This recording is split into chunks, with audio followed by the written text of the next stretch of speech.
Ahoy, you salty sailors. Time to raise anchor and set sail for your best scrawny life. Arrgh! American wintercress is our species spotlight for this episode. Here's a look at the basal rosette.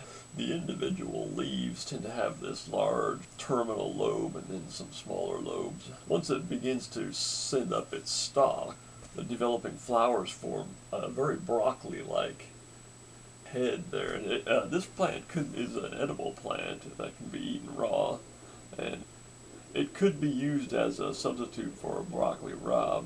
You'll notice the leaves on the stem are a different shape than the basal leaves. And because this is a member of the mustard family, the Brassicaceae, they will eventually produce the 4-petaled flowers with 6 stamens, yellow in this case, and then of course it will get the 2-leaved seed pod. I was up around the Steamboat Rock area, and they have some of those little microhabitats there that get some unusual plants, some spring ephemerals that you don't always see everywhere else. They had some of the hepatica up there, and the snow trillium, you hardly ever see that, but there was a lot of it up there. And the Sarcosypha were out. They are an Ascomycete, scarlet elf cups. Then it's an indication that you're too early to find morels. They're one of the very first fungi to appear.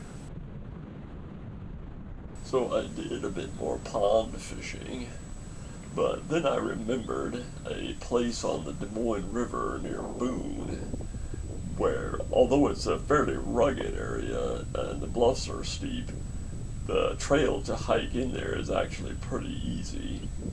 So I decided to walk there. I wasn't expecting there to be very many fish there, but it would be a good place to fly the drone. I'm still pretty new to it and pretty jerky with flying it around. I was getting disoriented by trying to look at the drone and then trying to look at the screen. I'll get smoother. The next video will have some better drone footage in it. It's an interesting area. It kind of makes for some cool drone shots. As far as fishing goes, I mean, especially fly fishing, the water was a bit too muddy to really expect any sort of success, and so what this is going to turn into is a full and complete dissertation on Microskagit casting. So, and I know that not too many people in this audience are waiting breathlessly for a big explanation of Microskagit tactics, but well, that's what you're going to get anyway. So in this case, I'm standing on a current-breaking obstruction, which is this rock outcrop. So I expect the fish, if there are any fish, to be in the break line between the main current and the eddy. So when I make the cast, I'll cast perpendicular into the main current. The line will swing downstream and sink. That isn't part of the fishing. That's just to sink to the right depth. And then I'll retrieve the line. Once it's swung down into that break line, I'll retrieve the line through the break line, back upstream through the break line. That's the only point where the fly is actually fishing, where we're close enough to the bottom to be able to catch a fish in these conditions. So here's the exact same spot, same outcrop. I'm standing right on it, casting into the main current, allowing the line and fly to sink as they swing downstream. Once they're downstream into the break line, then I'll retrieve slowly the fly back up the break line, and that's when it's actually fishing. And there you can see we are in the zone. You can see I was hung up on a rock there in the break line. So we are right down in the bottom. We are in the strike zone. So here's a slightly different situation. where the obstruction is upstream. There is a break line, but I'm standing, there is a break line in eddy, but I'm standing in the middle of it, not at the front, not at the head of it. And so the way to approach these situations is to be very methodical. You know, if the visibility in the water is 18 inches, then you want to place your casts about 36 inches apart and just move along that pool. And be very methodical, just breaking it down.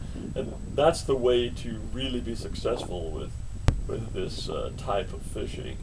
But I was in no condition to be up on my feet for that long, so I'm just hitting a couple of the main outcrops, the best spots, and not catching anything and just moving on.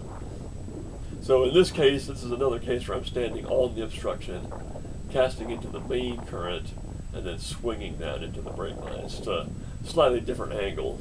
And of course I am using the OPST Commando Smooth 12-foot 200 grain shooting head. The rod is 7 feet long. It's a 6-weight rod. I have a 5-foot sink tip on the end of the shooting line. And probably about another 5-foot leader. It has a fairly stiff rear section, and then tapers probably to like a 10 or 8 pound tippet. And the fly is a chartreuse Clouser minnow with a 5/32 dumbbell. You can see I was hung up on the rocks again there, so we're getting down there, we're getting in the zone. There just wasn't any fish here today. And the thing to remember is that versus the West Coast rivers where Microskagit was invented, we are not wading, we're standing on the bank generally. So the rods are shorter, heavier, and we're anchoring further down in the lower half of the sink tip. Let's change venues to the Iowa River. This is a smaller river. We're up north by Steamboat Rock, so the water conditions will be a little more clear. A little more likely for something to actually happen. And of course, it's also another great spot to fly the drone. That is the actual Steamboat Rock right there, the landmark known as Steamboat Rock. Although it doesn't really look like a steamboat anymore. At some point with the drone, I had messed up the camera exposure, and I didn't know what I had done. But there was a button there that said reset camera to default settings. So I pushed that, and it defaulted back to 1080p. So the next video, we're going to have a little bit more detailed, a little bit better footage from the drone. There were some spin fishermen fishing the pool right below Steamboat Rock, so I didn't get a chance to get in there. It's a fairly heavily pressured spot, so it's not often that you actually catch anything there. But further down into Tower Rock Park, you do run into some areas where almost the entire riverbed is covered with rock. So it's a different situation than the situation on the Des Moines River, where it's outcrops and eddies and break lines. In this particular situation with rock pretty much all across the river, you're just looking for an area that has that broken current that you can kind of tell there's a lot of rocks on the bottom. And just swinging through those areas just basically any way you can. And here you can see, what the real benefit of Microskagit is. Obviously there's no room for a standard fore and aft type back cast. A very steep bank covered with trees and so forth that lean out over the river. So yes, I'm just casting across the river. We've got that broken current, just a lot of rocks on the bottom. Of course, under ordinary circumstances, I would be in my kayak, and I would be able to fish all the riffles and runs that I wanted to. But with my injury, I'm in no condition to attempt that. So it's just whatever little runs I can get to on foot. And of course, I've edited, after each cast, I'm making a full drift, and I've edited that out. I'm not just casting continually, but here I'll show a little bit of the drift. I'm holding the line up because the current was holding the shooting line off the water because the current was doing some funny things to it in that particular spot. Eventually I did get a walleye, just one, but I was real stoked about it because, well, I know your cousin Bob went to the same place and caught a walleye 3 times the size with Power Pro jigs like the pros use and so forth, but he did not have a broken back. He did not have to crawl on his hands and knees up and down the riverbank, and he definitely did not catch it on a fly rod. So that's what I was pumped about it for. There you can see the chartreuse clouser minnow. It's just that determination to persist in something that never made any sense to begin with. Well, it assures me that I am an idiot, but it makes me a little proud of myself at the same time.